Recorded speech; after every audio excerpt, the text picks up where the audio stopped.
नमस्कार. सुहासिनीज लाईफस्टाईलमध्ये तुमचे खूप खूप स्वागत आहे. यापूर्वी थालीपीठची भाजणी कशी बनवायची ते मी दाखवलेलं होतं. पण थालीपीठ कसे थापायचे हे ना कविता सनेरताईंनी विचारलेलं की मी थालीपीठ कसे थापून घेते, तर त्यासाठी मी ते दाखवलेलं आहे. यापूर्वीही मी बऱ्याचदा पण एका वर्षापूर्वी दाखवलेले थालीपीठ कसे थापते. अगदी सोपं आहे. भिजताना ना त्यामध्ये आपण आपल्या आवडीनुसार कांदा, कोथिंबीर, जिरं, बडीशोप, ओवा किंवा जे टाकता येईल ना ते टाकू शकतो. आणि थापताना ना चांगला स्वच्छ असा कॉटनचा रुमाल घ्यायचा. तो आधी म्हणजे त्याला साबणाचा वास येणार नाही याचीही काळजी घ्यायची. आणि तो फक्त आपण एकच रुमाल ठेवायचा थालीपीठसाठी नेहमी. आणि त्याला चांगलं ओलं ना असं म्हणजे 10 मिनटं पाण्यामध्ये भिजू द्यायचा किंवा 5 मिनटं. आणि त्यानंतर ना थालीपीठ म्हणजे कॉटनचा घ्यायचा शक्यतोवर. अगदी सुरुवातीला छोटा गोळा घ्यायचा जर जमत नसेल तर. आणि या पद्धतीने हळूहळू थापून घ्यायचे.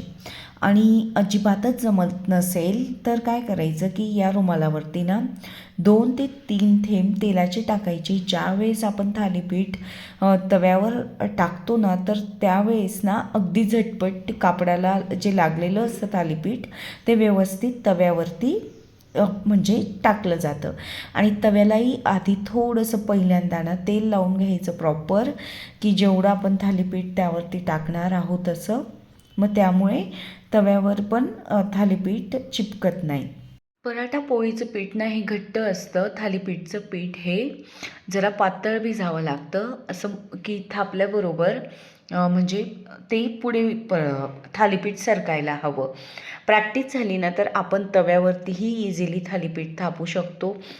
परत दुसऱ्यांदा बनवायचं असताना त्यावेळेसही तो कापड पाण्यात भिजायचा असतो. पण आता मला प्रॅक्टिस झाली म्हणून मग मी थोडासा पाण्याचा हात लावते आणि इझिली होतं. सुरुवातीला मलाही नाही जमायचं. सतत आपण या गोष्टी केल्या तर नक्कीच प्रॅक्टिस होते. आणि हे खूप हेल्दी आहे थालीपीठ, म्हणून मग याची भाजणी मी नियमित करून ठेवत असते. तुम्हीही एकदा करून बघा. मुलांना किंवा नाश्त्याला हे खूप सोपा असा पदार्थ आहे. फक्त भाजणी करताना आपल्याला अर्धा तास द्यावा लागतो. पण त्यानंतर ना जवळपास आपला महिना वगैरे हे पीठ पुरतं. अगदी छान मग झटपट होतं. दह्यासोबतही हे खूप छान लागतात थालीपीठ. कोथिंबीर, मेथी, पालक असे या पिठामध्ये आपण काहीही ॲड करू शकतो. यात ना मी नाचणीचा भरपूर उपयोग केलेला आहे ना, म्हणून मग हे पीठ थोडंसं काळपट आणि लालसर दिसत आहे. नाहीतर हे पीठ पिवळसर दिसतं. पण यावेळेस ना मी नाचणी यासाठी वापरली आहे जास्त, कारण की नाचणी आपली असं डेलीमध्ये वापरली जात नाही. थालीपीठामुळे तरी ती खाल्ली जाईल. नंतर त्या दिवशी आमच्याकडे पौर्णिमेच्या ना म्हणजे दिवे लावले जातात कुलदेवीला. चैत्र पौर्णिमेला चौदस म्हणतात एक दिवस आधी. तर मी त्याच्यासाठी ना 10 दिवे, एक भंडारा, 2 मुटके, वेणी आणि फणी असं बनवून घेतलेलं. अगदी नॉर्मली पोळ्यांची कणिक भिजवतो ना सेम तशीच कणिक भिजवायची असते. आणि त्याच कणकेने हे दिवे तयार करून घ्यायचे असतात. मी छोटे दिवे तयार केले की जेणेकरून खाल्ले जावे ते म्हणून. वेणी बनवण्यासाठी ना मी छोटे छोटे बारीक असे हे तुम्हाला दिसतच आहे. मला काय म्हणावं तेच समजत नाही आहे. जरा वेणी बनवणं मला अवघडच वाटत होतं, कारण की तसा शेप यायला हवा. पण नंतर बनली ना तर खूप छान वाटत होतं. आता देवीसाठी बनवायची होती फणी. फणी म्हणजे कंगवा. तर तो शेप ना मग मी काय केलं, आधी ना बोटाने बनवून बघितलं पण ते नव्हतं व्यवस्थित जमत. मग काटेरी चमचा घेतला आणि त्याला असं आडवं पकडून ना मी कंगव्याचा शेप येण्यासाठी त्यावरती अशा रेषा मारून घेतल्या आणि अगदी छान असा कंगवा बनला या काटेरी चमच्यामुळे.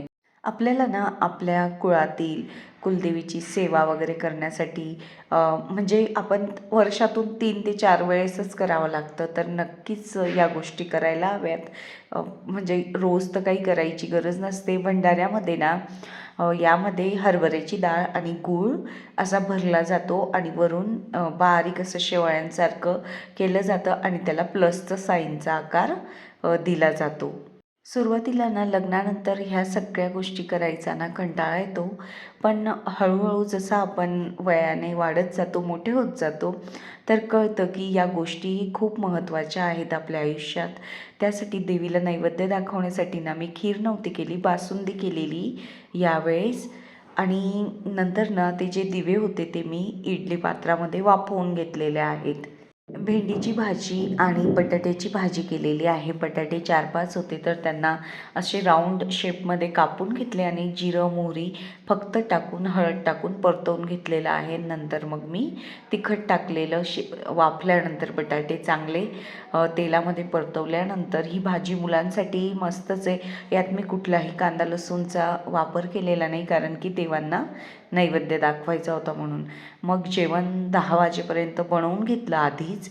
आणि मग त्यानंतर ना आपलं देवघर वगैरे स्वच्छ करायचं होतं मला. देवघर संपूर्ण मी स्वच्छ करून घेतलेलं. नंतर देवांची अंघोळ केलेली.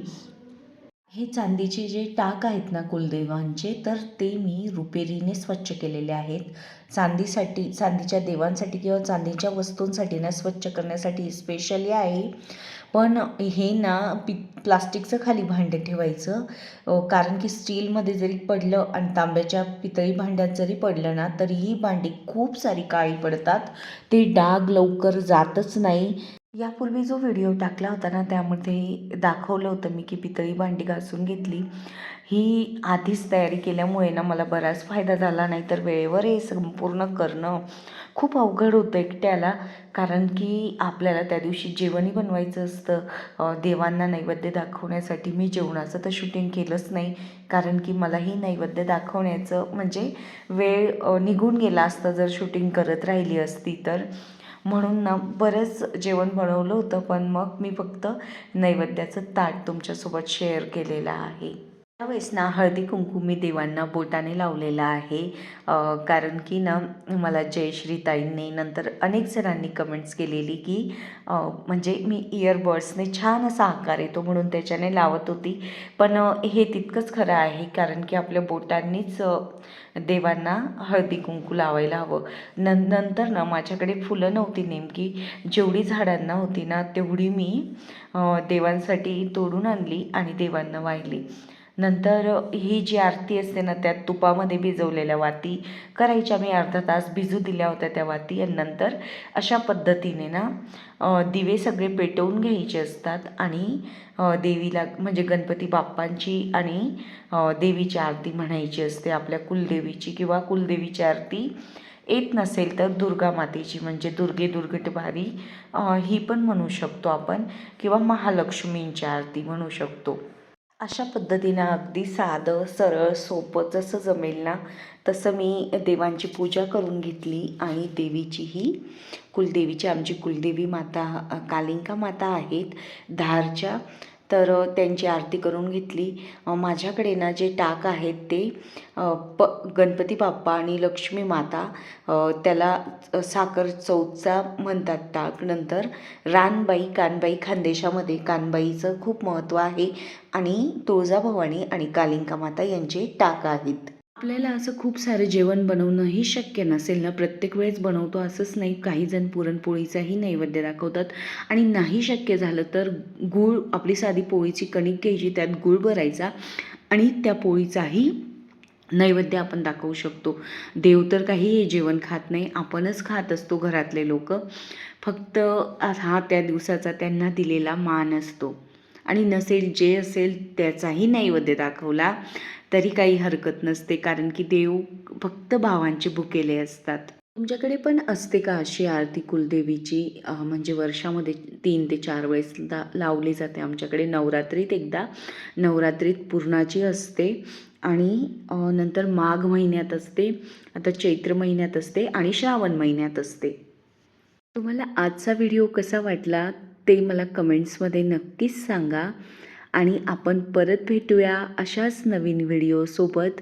मी इथे ना गुळपोळीही केलेली आहे, साधी पोळीही बनवलेली होती.